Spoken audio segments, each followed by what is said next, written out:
Shalom. Selamat siang. Yahoo. Jadi saya akan mengawali kesaksian saya ini dengan kata Yahoo. Yahoo itu dalam bahasa Nias Tuhan memberkati. Jadi ketika kita menyatakan Yahoo kepada satu sama yang lain, sama halnya Tuhan memberkati, diberkati oleh Tuhan. Itulah maknanya dalam orang Nias Yahoo itu. Kesaksian saya dalam bulan September ini sangat luar biasa kasih Tuhan. Dan saya berdiri di tempat ini, di podium saat ini, itu hanya karena belas kasih Tuhan. Kalau mungkin Tuhan tidak masih mengharapkan saya ada di dunia, mungkin sudah berakhir di bulan September ini. Tapi saya yakin ternyata ketika saya berserah diri kepada Tuhan, biarlah kehendak Tuhan yang terjadi dalam hidup saya, maka hari ini masih saya bisa berdiri di depan Bapak Ibu semua, di depan Pak Pedes dan semuanya di saat ini. Saya tanggal 3 September kemarin sampai tanggal 19 ya,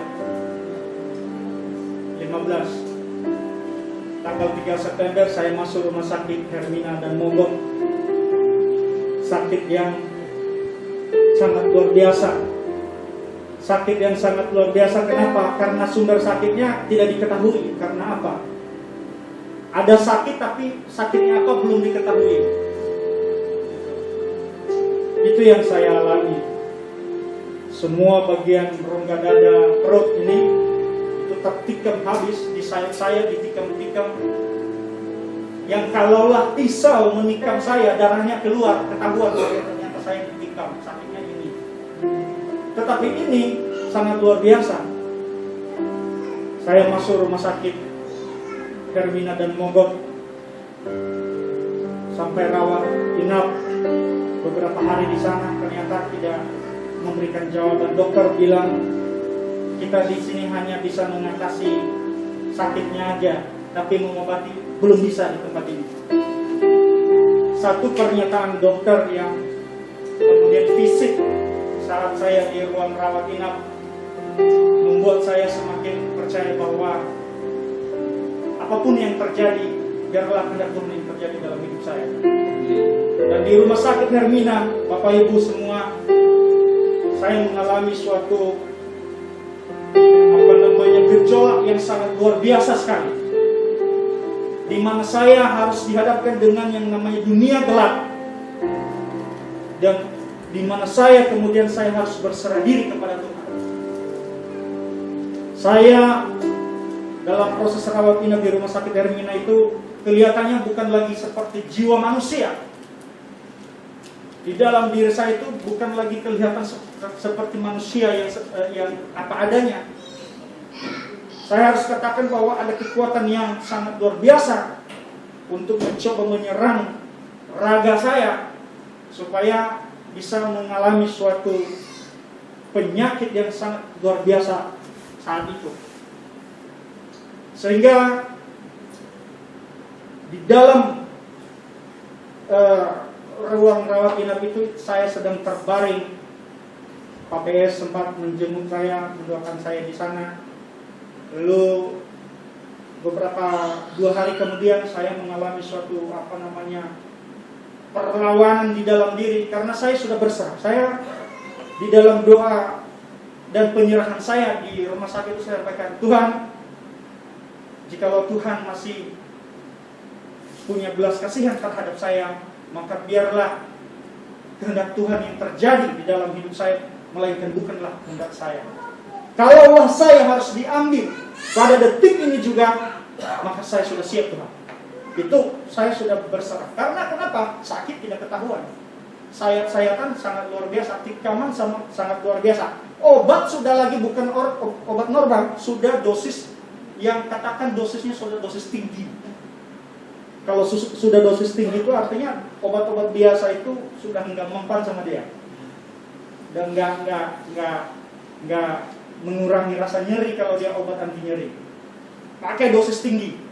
Dosis tinggi juga tidak teratasi, tetap sakitnya sangat luar biasa. Dan akhirnya saya bermimpi. Dalam mimpi saya itu saya dipersiapkan untuk perang. Dan mimpi saya itu kedua kalinya saya memimpikan hal yang sama. Di bulan April juga memimpikan hal yang sama. Saya pergi berperang. Dan bukan hanya saya, ada banyak orang memburu satu binatang yang bentuknya saya susah mengilustrasikan apa ya, seperti terenggiling. Kurang lebih seperti itu. Hitam sekali dan berbulu sangat luar biasa. Di bulan 4 yang lalu ketika saya masuk Hermina, sakit yang luar biasa juga dengan sakit yang sama. Dalam peperangan itu, ya, dalam perburuan saya itu dalam mimpi, saya gagal membunuh si terenggiling ini. Saya bentuknya kurang lebih kayak terenggiling itu. Dan dia ada di atas pohon gitu. Dan di mimpi saya yang kedua di rumah sakit Hermina ini, dalam sakit yang sangat luar biasa, bayangkan sakitnya air termos yang baru mendidih saja di mulut saya ini nggak terasa sama sekali. Dan saya hanya minum bisa air panas saja, badan panas dingin, sakit yang sangat luar biasa. Dan saya percaya bahwa itu adalah cobaan, ya, bahwa itu adalah tantangan, dan juga saya katakan itu adalah berkat yang saya harus terima sebagai seorang manusia di dunia ini. Lalu dalam mimpi saya itu saya perang. Di dalam peperangan itu, dalam perburuan saya itu ada bedanya dengan perburuan saya yang pertama. Perburuan saya yang kedua itu hampir semua arah daripada tembakan saya itu jitu semua.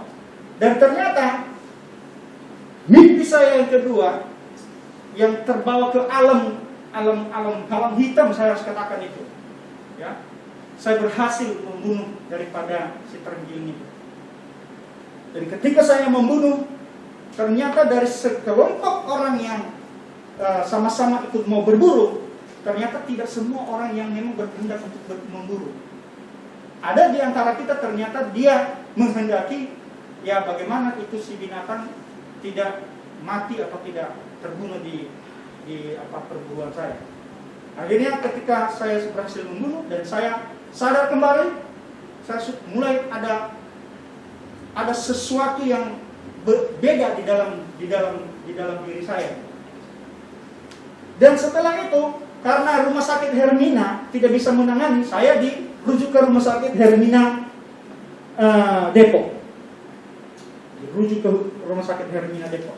Sampai di rumah sakit Hermina Depok juga tidak bisa menangani. Dokter bilang apa? Pak, kami tidak bisa berbuat apa-apa dengan penyakit Bapak ini. Ya, kami alatnya nggak ada, alasannya seperti itu.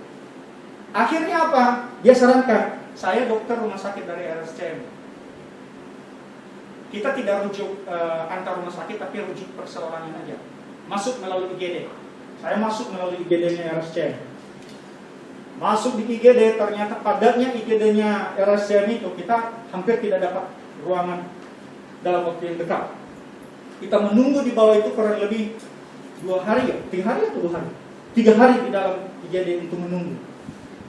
Dan di hari yang ketiga, saya mengalami suatu Saya mengalami suatu kenyataan yang tidak pernah saya alami di dalam hidup saya. Tiba-tiba perawat datang mau suntik obat dosis tinggi di bagian melalui infus. Ketika disuntik, saya tidak tahu apa kalau Bapak Ibu pernah merasakan. Nyawa saya itu lari dia, pengen kabur. Kedua kaki saya lumpuh.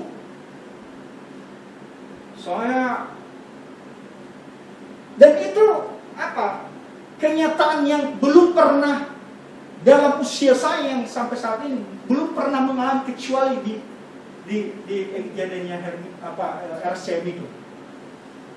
Ya, akhirnya saya berontak. Wah, pokoknya saya sudah tidak ini lagi. Sampai saya sampaikan kepada perawat dan dokter kepala IGD-nya, wah, kalian ini melakukan percobaan pembunuhan dengan saya. Kenapa tiba-tiba obat belum sampai 5 menit masuk di dalam tubuh saya itu apa ya, seperti orang jantungan. Kalau jantungan mungkin jantungnya aja gitu. Ini tidak, lari dia. Lari gitu. Saya juga tidak tahu yang lari itu apa. Kedua kaki lumpuh. Akhirnya apa? Saya dikasih lagi dosis tinggi. Ya, dikasih lagi dosis tinggi. Dosis tinggi itu bukan dosis tinggi biasa Bapak Ibu. Dosis tinggi yang melebihi dari obat biasa gitu. Masuk di dalam tubuh saya ini. Nah, setelah kemudian ya sampai di EKG, sampai dikasihlah untuk mendeteksi semua. Ternyata baik-baik aja, tidak ada apa-apa. Aneh. Lalu dipasang kemudian obat dosis tinggi lagi sampai berapa, ada 200 ml itu dipasangin, kemudian itu sakit perlahan lagi. Dan ternyata ya saya melihat bahwa ini juga penuh mujizat semuanya. Ketika kemudian 3 hari kami menunggu di IGD, tidak lama kemudian langsung dibawa ke ruang inap. Dibawa ke ruang inap, 2 hari kemudian langsung di endoskop. Di endoskop itu ada alat yang dimasukin ke mulut sampai ke dalam. Dan katanya dokter pun belum terlalu yakin, katanya di saluran empedu saya ada penyempitan. Akhirnya dipasangin spen. Jadi di dalam empedu saya ini ada spen yang dipasang sekarang, yang harus dibongkar itu di bulan Januari besok. Dan ternyata ketika sebelum saya masuk RSCM, saya sedang rawat jalan di RSPAD. Di RSPAD saya harus di MRI. Nah, karena di RSPAD ini antrinya panjang sekali, seluruh Indonesia orang yang harus MRI. Saya dari pendaftaran bulan 6 baru dapat jadwal MRI itu di bulan 9 tanggal 21 kemarin. Sangat luar biasa. Akhirnya kemarin saya MRI di RSPAD, hasilnya apa? Sangat luar biasa. Ternyata katanya MRI saya ada penyakit di bagian empedu, tapi hanya 0, ya, 0, cm katanya. Ada batu di empedu. Tapi kalau ada batu, masa iya tikamannya ke sini, naik ke sini semua sampai tembus ke belakang. Sakitnya itu, waduh, saya nggak bisa ilustrasi. Mungkin mudah-mudahan di dalam ruangan ini tidak pernah ada yang mengalami penyakit yang seperti yang saya derita. Dan akhirnya apa? Saya selalu berdoa berserah diri. Saya berserah diri dan saya selalu berkomunikasi dengan Tuhan melalui doa saya. Ya, saya katakan itu adalah komunikasi saya dengan Tuhan. Saya berserah. Kalaulah saya harus diambil, saya sudah ikhlas. Karena saya sampaikan, Tuhan, raga saya ini bukanlah hasil keinginan saya dan ciptaan saya. Dan hidup saya di dunia ini bukan karena keinginan saya. Hidup saya terlahir di dunia ini karena berkat dan kehendak Tuhan. Maka kalau Tuhan berkehendak untuk mengambil saya di waktu-waktu saya lagi tosasa ini, lagi tosasa itu dalam bahasa kita di sana itu sedang sakit parah. Dalam keadaan saya tosasa ini, maka saya sudah siap. Karena kenapa? Saya tidak punya kuasa terhadap diri saya untuk hidup lama. Yang punya kuasa itu adalah Tuhan. Maka biarlah segala penyakit, biarlah segala penderitaan yang saya hadapi ini, biarlah Tuhan yang tahu sampai di mana saya harus bisa bertahan. Atau kalau saya harus masih bisa hidup, mungkin saja ada tugas-tugas yang lain yang harus saya selesaikan di dunia ini. Ya, karena saya yakin kalau ini perbuatan orang, saya mati diizinkan Tuhan, bagi dia berarti sangat luar biasa, sang gelap itu.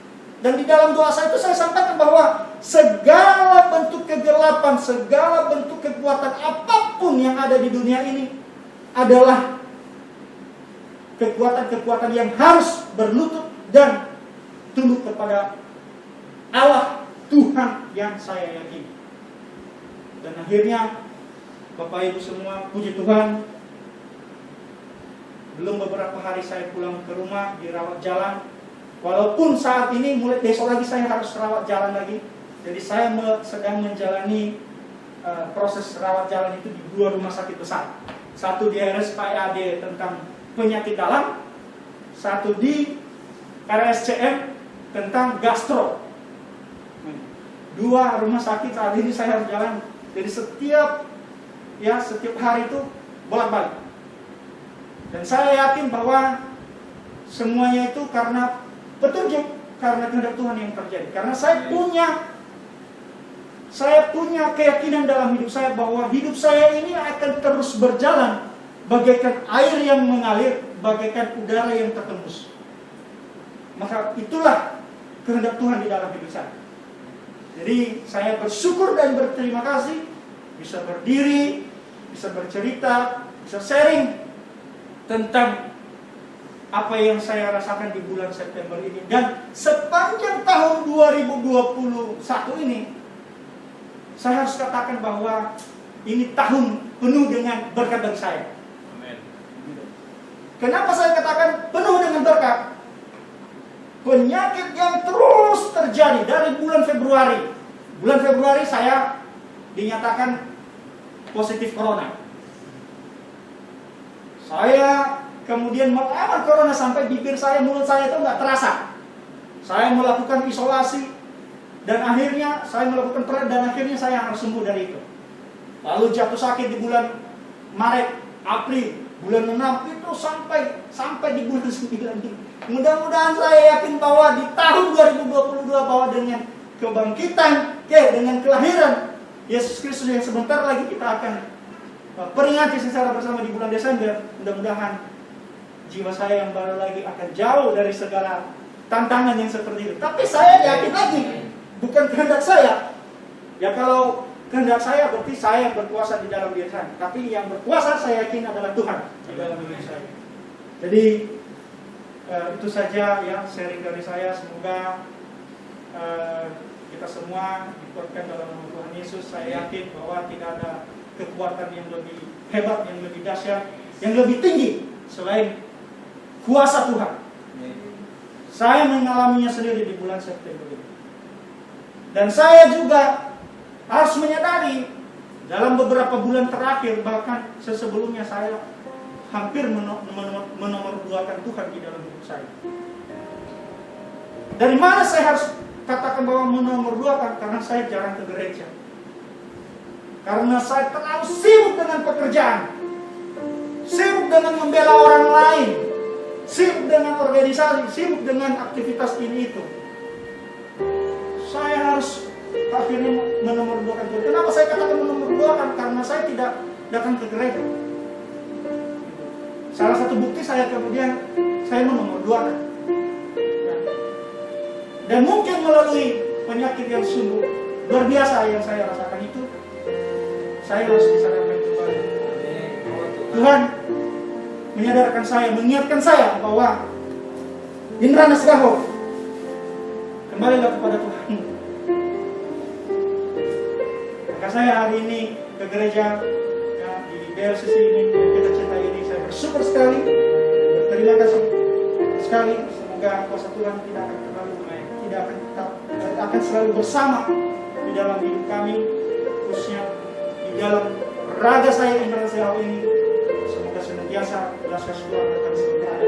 Dan kepada kita semua, Bapak Ibu yang mendengarkan yang apa yang saya alami di bulan September ini. Terima kasih. Salam. Shalom. Yahoo. Selamat siang. Saya kembalikan.